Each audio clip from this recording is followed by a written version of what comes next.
আসসালামু আলাইকুম। বাংলাদেশের সাবেক ক্রিকেটার তামিম ইকবাল, যিনি তার পুরো ক্যারিয়ারেই প্রতি মাসে অন্তত দু একবার নানান ধরনের নাটক টাটক করে আলোচনায় এসেছেন। মান, অভিমান, ভালোবাসা, বিচ্ছেদ, এগুলো তার পুরো ক্যারিয়ার জুড়ে। তো সেই ধারাবাহিকতায় গতকালকে আপনারা তার একটা বক্তব্য শুনেছেন। তিনি হঠাৎ করে সারা দেশের, এমনকি আমরা যে সরকারের সমালোচনা করছি সেই সরকারও কি কাহিনী জানি না, তারাও দেখলাম ইন্ডিয়ার এবার এই যে মুস্তাফিজকে তারা কলকাতা নাইট রাইডার্সের হয়ে খেলার থেকে বাদ দেওয়ার কারণে যেই প্রতিক্রিয়া দেখিয়েছে এবং যে পদক্ষেপগুলো নিয়েছে, সেটা খুব ভালো কিছু পদক্ষেপ নিয়েছে। এগুলো মাঝখানেই তিনি এসে বক্তব্য দিলেন যে বাংলাদেশের ভারতে খেলতে যাওয়া উচিত। বাংলাদেশের নাকি 90 থেকে 99% টাকা নাকি আইসিসি তারপরে বাংলাদেশকে দেয়। আপনারা এটা খুব সহজ হিসেবটা যেটা মিলাবেন সেটা হচ্ছে যে বাংলাদেশে যে ম্যাচগুলো হয় এগুলো বাংলাদেশের প্রতিটা দেশেরই ক্রিকেটের জন্য এই যে ম্যাচের যে ফি থেকে বোর্ডকে যে টাকাটা দেওয়া হয়, কিছুদিন আগে আপনারা জানেন যে পাকিস্তানে যখন ক্রিকেট হয়নি সেই দেশে, এই হোম ক্রিকেট বন্ধ থাকার কারণে সেই দেশের কিন্তু ক্রিকেটের বোর্ড যেটা, সেই পিসিবি কিন্তু দেউলিয়া হয়ে যাওয়ার মতো অবস্থা হয়েছিল। অর্থাৎ আইসিসি যদি সব দেশের 90 থেকে 99% টাকা দিত তাহলে পাকিস্তানের এই অবস্থা হইতো না। এই কথাটা পুরোপুরি মিথ্যা কথা। এখন এই মিথ্যা কথা হঠাৎ করে তিনি এসে বললেন কেন, সেটা মূলত আজকের আলোচনা। খেলাধুলা নিয়ে আলোচনা করার সময় নাই, সেটা আলোচনার বিষয়ও না। এটার সাথে বিরাট একটা ষড়যন্ত্র তত্ত্ব জড়িয়ে আছে। আপনাদের কি মনে হয় যে এই যে প্রথম আলো, এই যে ডেলি স্টার, এই যে উদীচি, এই যে ছায়ানট, এরকম তাদের কিছু শাখা প্রশাখা আছে যেগুলো কিনা ভারতের হয়ে বাংলাদেশে কাজ করে, এরা দেখবেন কিছু হইলেই বাংলাদেশের এই যে মানে ইসলামের বিরুদ্ধে, ইসলাম এবং 71 দুইটাকে সাংঘর্ষিক করে তারপরে এটা নিয়ে তারা নানান বক্তব্য দেশে দেখবেন যে হাজার হাজার ঘটনা ঘটে যাবে, কোনো সমস্যা নাই। হঠাৎ করে তাদের পছন্দ মতো একটা ঘটনা নিয়ে এই যে কিছু নারীবাদী আছে আর এই ওই যে শাহবাগী কিছু এসে চুলচুল বড় বড় তারপরে গাঁজা টাজা খায়, এগুলো এসে এক জায়গায় বসে যাবে। এটা হচ্ছে তাদের নিত্য নৈমিত্তিক রুটিন ওয়ার্ক। এটা কেন করে? কারণ ওইখান থেকে টাকা পয়সা পায়, সেইটা পেয়েই তাদের একটা নির্দিষ্ট রুটিন করে দেওয়া আছে যে এই মাফিক তাদেরকে কাজ করতে হবে, এবং এই কাজগুলো কখন কি করতে হবে সেটাও কিন্তু ওই দেশের সরকার, ওই গোয়েন্দা সংস্থায় কিন্তু তাদেরকে ঠিক করে দেয়। তামিম ইকবালের বিষয়টাকে আমি ব্যতিক্রম কোনো কিছু দেখি না, এটা কোনো বিচ্ছিন্ন ঘটনা। তাকে নিয়ে হঠাৎ করে তাকে দিয়ে কেন বলানো হলো? আমার ধারণা যে এই মুহূর্তে যদি মাশরাফি স্বাভাবিক অবস্থায় থাকতেন, সাকিব থাকতেন, যাদের ক্রিকেটে ব্যাপক জনপ্রিয়তা আছে, এই ধরনের কিছু মানুষ যদি থাকতেন তাহলে তাদেরকে দিয়ে বলাইতো। তো মন্দের ভালো হিসাবে তামিম ইকবাল তিনি আছেন যেহেতু, তাকে দিয়ে কথাগুলো বলিয়েছে। আপনাদের কিছু জিনিস মাথায় রাখা দরকার। তামিম ইকবাল হঠাৎ করে তিনি যে সুরে কথা বলেছেন যে বাংলাদেশের স্বার্থের জন্যই, আপনার মানে বাহ্যিকভাবে শুনে মনে হবে যে এই দেশের ক্রিকেটের জন্য, এই দেশের জন্যই বোধহয় তিনি কথাগুলো বলছেন।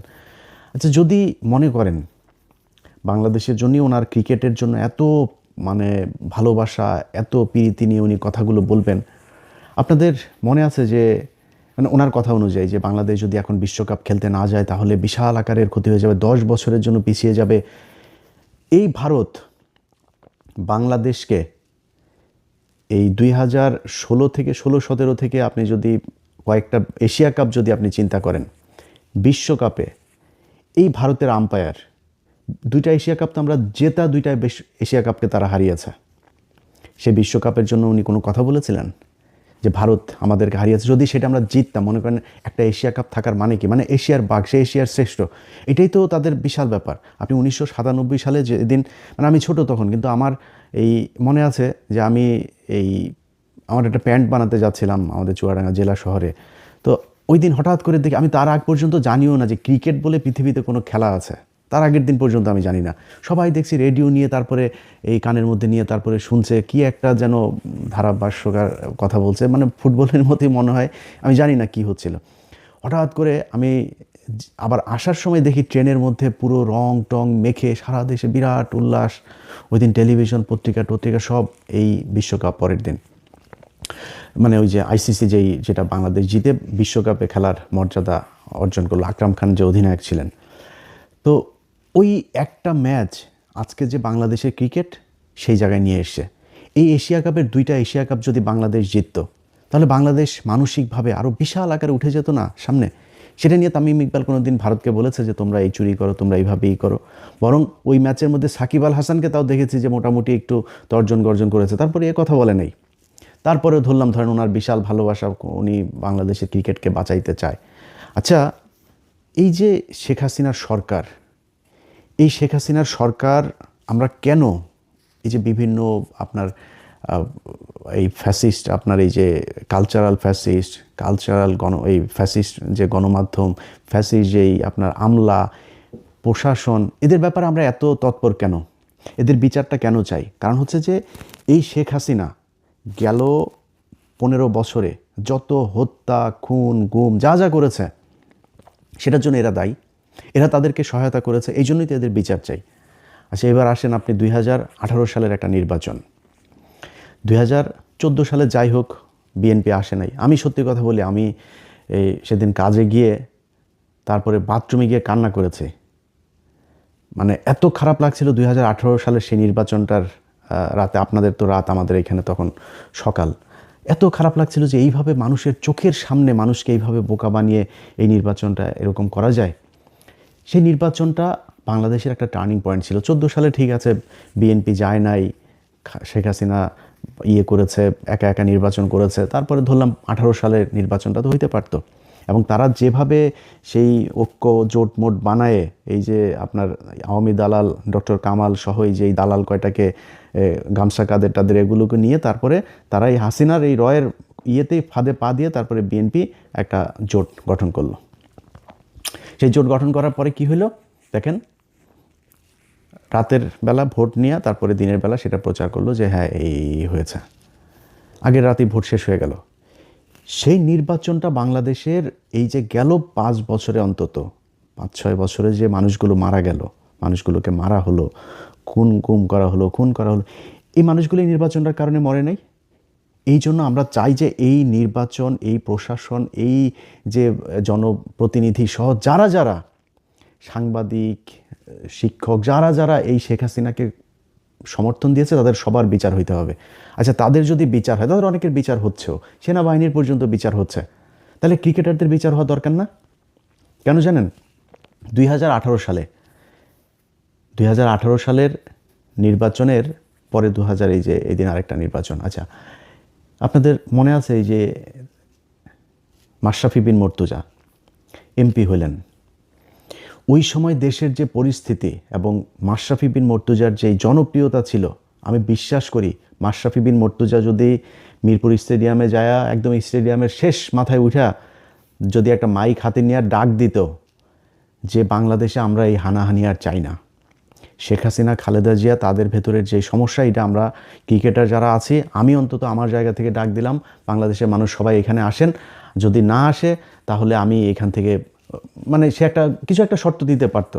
সে যদি এসে ডাক দিত এই দেশের, আমি বিশ্বাস করি তার যে জনপ্রিয়তা, যে নিরপেক্ষতা তার ছিল, যে গ্রহণযোগ্যতা ছিল, সে ডাক দিলে বাংলাদেশের অন্তত 2-4-10 লাখ মানুষ সেদিন চলে আসতো তার ডাকে। এবং আমার বিশ্বাস যে রাজনৈতিক দলগুলিও একটা করতো না, আসলে আমাদের মনে হয় একটা জায়গায় আসা উচিত। কারণ একটাই মাত্র জায়গা, সেটা হচ্ছে ক্রিকেট, যেইখানে বাংলাদেশের মানুষ কোনো দলাদলি করে না। এই ক্রিকেট যখনই আসে তখনই বোঝা যায় যে এই দেশের মানুষের কত দেশপ্রেম, সবাই এক হয়ে যায়। সেই ইন্ডিয়া হোক, পাকিস্তান হোক, ইংল্যান্ড হোক, অস্ট্রেলিয়া হোক, যেটাই হোক, ক্রিকেটে আমরা সবাই এক। এখন এই যে ক্রিকেট নিয়ে আমরা এক হয়ে আপনাদেরকে এত ভালোবাসা দিলাম, দেশের জন্য আপনাদের এত ভালোবাসি, আপনি 2018 সালে যখন দেখলেন যে আপনার তো অবসরের সময় চলে এসেছে, মানে আপনার যে জনপ্রিয়তা, আপনি যা করতে পারতেন ওইটার দিকে তাকাইলেন না, একটু দেশের কথাও চিন্তা করলেন না। আপনার জাস্ট যেহেতু অবসরে চলে যাবেন, এখন আপনার পরে কি করবেন, নিজের পকেটে ঢুকতে হবে, টাকা পয়সা, ধান্দাবাজি, নিজের ক্ষমতা লাগবে, কি দিয়ে হবেন, ব্যাস নৌকায় ঢুকে গেলেন। 2024 সালে আমি পৃথিবীর ইতিহাসে এরকম কোনো ক্রিকেট মানে প্লেয়ার দেখি না, এমন কোনো ক্রিকেট টিম দেখি না পৃথিবীর ইতিহাসে। বিচ্ছিন্নভাবে এই আপনার ভারতে একটা হয়েছিল, সেও অবসরে ছিল এরকম একজন প্লেয়ার। মানে বাংলাদেশের সাকিব, মাশরাফি, ওইদিকে একবার তামিম যায় হাসিনার সাথে, একবার মুশফিক যায় হাসিনার কাছে, পুরো টিম ধরে আপনার নির্বাচনী গেল। নির্বাচনী প্রচারণায় তারা অংশ নিল, একদম পুরো টিম ধরে। আমার মনে আছে, আমার চোখে এখনও ভাসছে যে তারা এই ওই যে গাড়িগুলোতে গাড়ির বহন নিয়ে তারপরে তারা মিছিল করছে, নৌকার মিছিল। এই পৃথিবীর ইতিহাসে এমন কোনো জায়গা আছে যে এই দেশে এরকম ঘটনা ঘটেছে? পুরো ক্রিকেট টিম ধরে যায়, আপনারা একটা রাজনৈতিক দলের নৌকার মিছিলে যান, আপনারা একজনের ভোট করেন, আপনারাও এমপি হইতে যান। ভারত থেকে খেলা বন্ধ করে, খেলা থুয়ে দিয়ে তাড়াতাড়ি করে এসে ঢাকায় এসে আপনার সাকিব আল হাসান সে যে কাগজপত্র সাইন করে দিয়ে গেল, মনে আছে আপনাদের? এই ক্রিকেট টিম, আপনারা যে খেলাধুলা করেন, আপনাদেরকে আমরা বিশাল ভালোবাসি। আপনারা আমাদের দেশের হয়ে খেলা যখন করেন, বুকের মধ্যে হাত দেয়া রবীন্দ্রনাথের চুরি করায় আমার সোনার ধনের বাংলা একটা গান, এই ধনের বাংলা গাইতে গিয়া তারপরে কি হয়, আপনারা বোঝান আরে বাবা বিশাল ভালোবাসা। আপনারা কিসের ভালো, আপনি টাকা নেন, টাকা ছাড়া খেলেন নাকি? বাংলাদেশের এমন কোনো সেক্টর নাই যে এত টাকার মালিক হওয়া যায়, ক্রিকেট খেললে যত টাকার মালিক হওয়া যায়, কোটি কোটি টাকার মালিক হওয়া যায়। আজকে যে মুস্তাফিজকে নিয়ে আমরা এত কান্না করছি, আপনাদের মনে আছে? মুস্তাফিজকে এই যে মহেন্দ্র সিং ধোনি, এই ধোনির মতো এত ভদ্র প্লেয়ার যারা আমরা খুব ভদ্র মনে করি, ধোনি এবং কোহলি দুইজনকে আমি ব্যক্তিগতভাবে তাদেরকে এই পছন্দ করি, এর মতো ভদ্র প্লেয়ার আমাদেরকে মানে চুনোপুটি মনে করে, তেলাপোকা মনে করে। এই মুস্তাফিজরা একবার মনে আছে পিচের মাঝখানে কীভাবে ধাক্কা দিয়ে, ইচ্ছাকৃতভাবে ধাক্কা দিয়ে মুস্তাফিজকে ফেলে দিয়েছিল, মনে আছে আপনাদের? মুস্তাফিজের যদি লজ্জা থাকতো তারপর থেকে আর কোনদিন ভারতে খেলতেই যেতে চাইতেন, ওইটার প্রতিবাদ করা হইতো। ওনারা ভারতের সামনে গেলে মনে হয় একদম মানে ওই যে আইপিএলে ডাকবে কিনা ওইটা মাথার মধ্যে থাকে, ওইটা মাথায় থাকার কারণেই ওই করে আর কি, মানে ওরা যাই করুক সেটাকে তারা অ্যাকসেপ্ট করে নেয়। সেটাই ঘটেছে, সেটা সবার ক্ষেত্রে ঘটেছে এবং মুস্তাফিজের ক্ষেত্রে সেটাই ঘটেছে। সে যায়, যে খেলে আসে এবং আমার বিশ্বাস সামনেও যাবে, আবারও যাবে, কারণ ওরা তো দেশের জন্য খেলে না, দেশপ্রেমে ওদের ভেতরে নাই, ওরা টাকার জন্য খেলে। টাকা বলেন যে বিসিবি আর কোনো প্লেয়ারকে মাসিক টাকা দিবে না, দেখেন না খেলা খেলতে যায় কি না, টাকার জন্য খেলে। তারপরে ভাই আপনারা খেলাধুলা করেন, কোনো সমস্যা নাই, আপনাদের কারণে।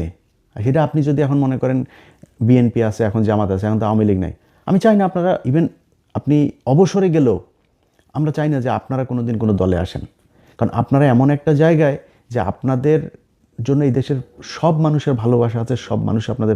হ্যাঁ, যদি বিশাল কোনো জাতীয় কোনো ক্রাইসিস তৈরি হয়, আপনারা একটা কথা বলেন যে ঠিক আছে আমাদের এইটা এখন করা উচিত, এটা জনগণ যেটা প্রত্যাশা করে, জনগণ যেটা চিন্তা করে, এরকম কথা বলেন, আমার বিশ্বাস সবাই মেনে নেবে। কিন্তু খামোখা এই যে নির্বাচনে যাওয়া, এমপি হওয়া, তারপরে ধান গম চুরি করার আশায় এই সংসদে যাওয়া, এটা তো আপনাদের দিয়ে মানায় না, আপনারা করতে পারেন না এটা, কারণ আপনাদেরকে আমাদের পকেটের টাকা দিয়ে আপনাদেরকে দেওয়া হয়, খেলতে সুযোগ দেওয়া হয়। আপনারা মনে করেন না যে আপনারা ফ্রি বাংলাদেশের জন্য খেলেন। তো সেই কাজগুলি তারা করেছে। আপনি এই গত 15 বছরের বাদ দিলাম, যদি 18 সাল থেকে 24 পর্যন্ত 5-6 বছরের কথাও যদি বলি, যে প্লেয়ারগুলো চুপচাপ 3 তারিখে 3 আগস্ট 2024 তারিখ 3 আগস্টও এই তামিম ইকবাল সে প্রধানমন্ত্রীর কার্যালয়ে গিয়েছে। ওই আমার এই ফেসবুক পেজে আমি গতকালকে একটা পোস্টে দিয়েছি, দেখেন সেখানে সে স্বাক্ষর করে গিয়েছে। সেখানে যারা যারা গিয়েছে একটা ওই দিনের যেই লগ শিট সেটা আমাদের কাছে আছে, সেটা আপনি সেখানে সে 3 তারিখে গিয়েছে। 3 তারিখে যাওয়ার মানে কি, আপনি এই জুলাই মাসে যে মানুষগুলোকে হত্যা করা হয়েছে আপনি সেটার পক্ষে কাজ করেছেন, এই জন্য আপনি হাসিনার কাছে গিয়েছিলেন। যারা প্লেয়ার, আর্মি, পুলিশ, ব্যবসায়ী, যারা যারা গিয়েছে শেখ হাসিনার কাছে, শেখ হাসিনাকে ওই ঘটনায় সমর্থন দিয়েছে, তারা সবাই খুনি। এই জন্য আমরা চাই যে এদের সবার বিচার হওয়া দরকার। আপনি দেখেন এই আসিফ নজরুল উপদেষ্টা হয়ে তারপরে কি বলল, যে আমরা হাজার হাজার এই যে মামলা হয়েছে, হাজার হাজার আসামি করা হয়েছে।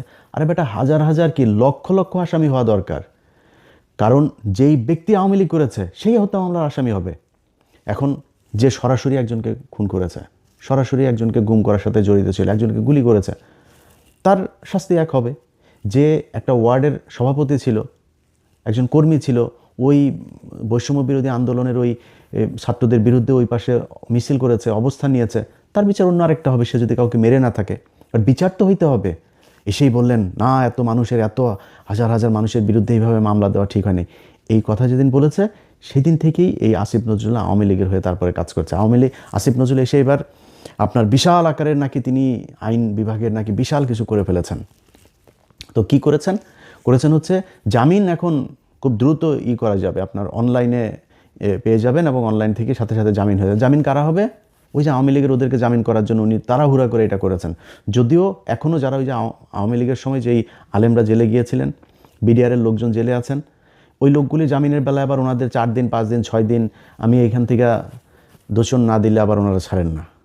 কিন্তু আওয়ামী লীগের ক্ষেত্রে কিন্তু গোপনে গোপনে এই যে দিলীপ আগারওয়ালাকে কেউ জানেও না, অ্যাটর্নি জেনারেল ওই কায়সার কামাল বিএনপির আর এই আসিফ নজরুল, এই 3 বদমাইশ মিলা তারপরে দিয়ে দিল, জামিন দিয়ে দিল, চলে গেল।